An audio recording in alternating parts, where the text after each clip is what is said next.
I think one of the most feared things about the pen tool is drawing curves, but it's not exactly as hard as people make it out to be. In this movie, I'll explore drawing some simple curves inside of Illustrator, and hopefully it'll help ease your mind on using this tool. I'm going to go into the File menu and choose New to create a new blank document, and I'll just commit to the defaults. Once I do that, I'll switch to the pen tool by pressing the letter P on my keyboard.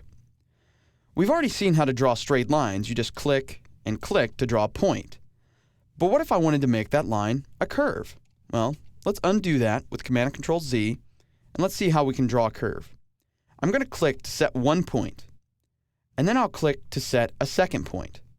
But when I click to set that second point, I'm going to keep my mouse held down and I'm going to start dragging it one direction or another, either up, down, or sideways. Once I do that, you'll start to see the line curve. So I'll click and I'll start to drag down and the line will curve up. If I were to drag upward, the line would curve down. And any degree in between, you can see that it shifts the way the line curves. It's this relationship of going up versus down that I think scares a lot of people off, because you have to think in terms of opposites. When you drag up, the curve goes down. When you drag down, the curve goes up, and so forth. It can be a little confusing. Let's undo that. And let's see how we can draw a simple S-curve. I'll click with my first point, and I'm not going to release my mouse. I'll simply drag downward, and then I'll release. Now I'll create a second point, and I'll make sure that it intersects at a 90-degree angle by using the Smart Guide. And this time, I'll click and hold. You'll notice when I click, it automatically draws the curve down for me. That's because I set a curved point on the other anchor point. When I drag this, if I drag it up, it matches the curve. If I drag it down, I start to draw an S-curve, like so. When I release, the S-curve is complete. Now here's the part of the pen tool that seems to throw a lot of people off. If I wanted to put another point right here, you would think that the pen tool would draw a straight line between these 2 points. After all, when you click and set a point and click to set another point, the pen tool draws a straight line. Watch what happens when I click here. It draws a line, but it's still got a little bit of a curve to it. A lot of people, when they make that second point off of a curved line, it actually creates this almost weird whip-looking effect on the curve. Let me show you a little trick when you're drawing curves.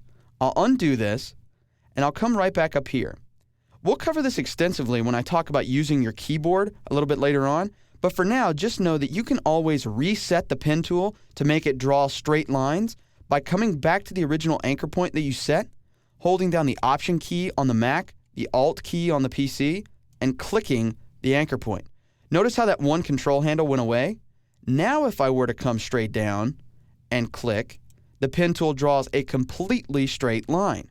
I've essentially reset the pen tool. I've made it ignore that previous point. Now I can continue to draw curves, if I wanted to, by clicking and dragging out. And they would just curve up away from that. Now let's draw out a little curve here. And I'll reset this point by Option or Alt clicking. Now I'll come back over here, draw another curve, back in the middle. And once I've done that, you can see here, I've drawn a whale. And I did that simply by creating curved lines and straight lines together utilizing the pen tool. So again, if you go to make curves inside of Illustrator with the pen tool, remember to click and hold with your mouse and then drag the handles until you get the curve like you like it. If the curve doesn't turn out perfect, like for instance, I might go in here and fix some of these little sharp edges in here, or I might even come back and try to make this a little bit more curved instead of a straight corner point, you can always get control of that by utilizing the control handles that surround a curve. Let's grab the Direct Selection tool, and I'll come in and I'll find one of these anchor points. When I click on the anchor point, I get the little control handles on each side. The control handles allow me to adjust the curve. I can make it bigger, or I can make it smaller, and the direction I drag it alters the way the curve works. Basically, you just have to slow down your mouse movements and make small adjustments until it fits exactly like you like it. You may have to adjust multiple handles in order to get exactly what you're looking for, but eventually you'll get there. Yes, it can be a little tedious, but this is a really precise way to create artwork, and I really like it.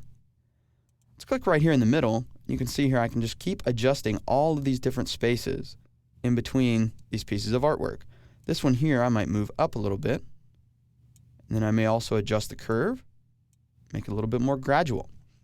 So as you can see, it's not perfect right off the bat, but these control handles give me a great amount of ability to manipulate this path in any way I see fit.